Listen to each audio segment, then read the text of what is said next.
Laura, what is something that you think people don't generally realize about contracts? I think a lot of people don't realize that in addition to what I'd call the standard provisions that should be in a contract and then the specific ones that should be in there for your deal and to memorialize that deal, there can also be provisions that are dictated by statute or regulation. In a lot of regulated industries, there might be a situation where the state actually says A, B, C, and D have to be in your contract, or there's a per se violation of the law.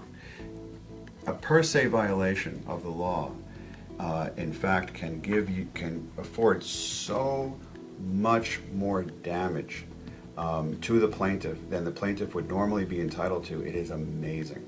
And I think in our practice, one of the key areas we've seen this with is the consumer fraud laws.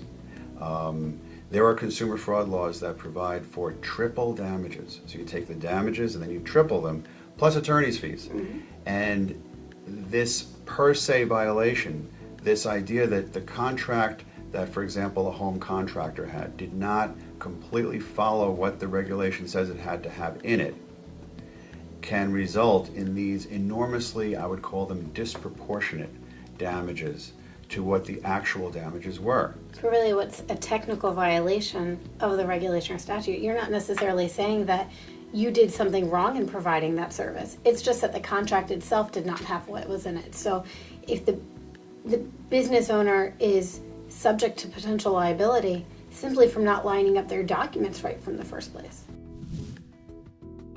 Gary, why do you think the legislature put these protections into place? What do you think is the underlying public policy? I think the government doesn't have the resources to police every single home contracting job, for example.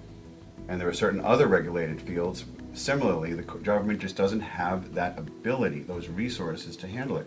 So what they do is they create statutes which allow people to bring private lawsuits that effectively are policing the industry. And then they give those statutes teeth so that they encourage people, I guess, for lack of a better term, they financially encourage people to bring those lawsuits so that they're able to achieve the goal. The problem with all of it is that sometimes you get results that were never intended. In other words, you can have a contractor who's actually a very honest, upstanding person who would never steal a dime and is doing the best job they possibly can. But for some reason, they just did not put a provision in their contract, or frankly, they didn't consult a lawyer before they created their contract. They didn't even know about the consumer fraud regulations.